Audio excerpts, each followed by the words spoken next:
Welcome everyone. In today's video I am going to discuss ley lines, or as they are sometimes called, dragon lines. A ley line or dragon line is a completely straight line that runs from one landmark of historic importance to another, usually passing through landmarks along its way. These ley lines aren't just in London and UK, they stretch out all over our planet and have been the base template to building infrastructure of towns and cities since we became civilized nations. It has never been proven that ancient civilizations knew about these lines, but they did build stone circles, burial chambers and ancient sites on them. These ley lines were used for trade routes around Britain and are covered in depth in Alfred Watkins' book The Old Straight Track. But in the 1970s, Saint-Michel advanced the information further by connecting the historical dots to the ley points and showed how the lines connected around the world. Ley lines will have distinctive start and end points. Many ley lines cross over each other all over London and Britain. These are known as terminal points, where the energy converges, which have led to many theories of stargates, even dimensional portals, but they certainly have been used for rituals and other ceremonial activity.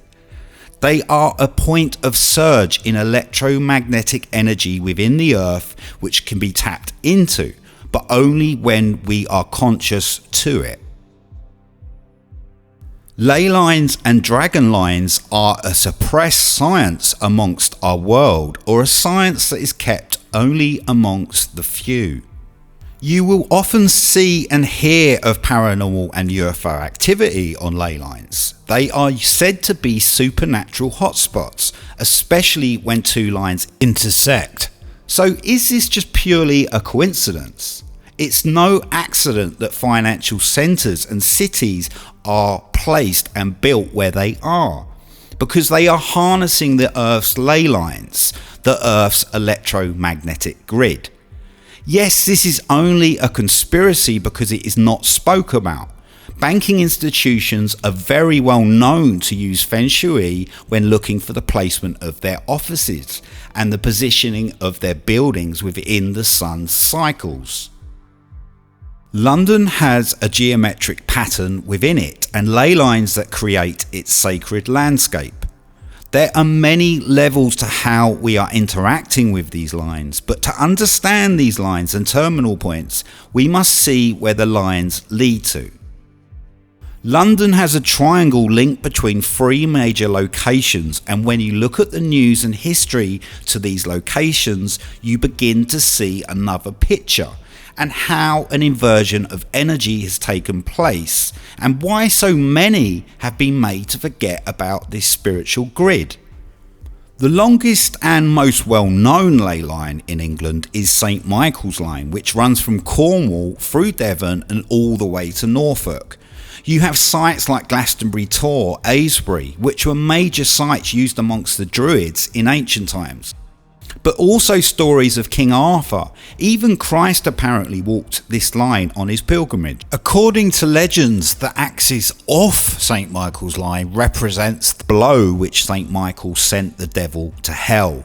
Maybe this terminal point is an entry point to hell, a possible inversion that's been created, as these lines at the core are the sacred geometry to our earth and can be used to harness our well-being and spiritual sense of self. The axis off St. Michael's line, which intersects the St. Michael line at St. Michael's Mound in Cornwall, runs through 7 monasteries from Ireland to Israel, starting in Skealeg, a small island in Ireland, passing through other powerful locations. Kisa Dies, who is like unto God. They were the words from St. Michael at the start of the first war in history, a war in which will be fought to the end of time. These monasteries were looked upon as safe havens from the darker forces, and people viewed themselves as the warriors of Christ within them. They were the spiritual force to save the human soul. So some will put this down to random events and see the past as just some phantom theory, but it's all very connected to now. The wars, the conflicts, the suppression. Why, when the Romans invaded Britain over 2,000 years ago, did they first destroy all the sacred sites? Yes, to destroy and implement their new order, but it was no accident that we have churches, castles, elite homes, economic centres built over these sites. From my experience of visiting a lot of circles and sacred sites over Britain, is you will always find a military base or a road passing through it. The circle has been disrupted, the energy has been cut.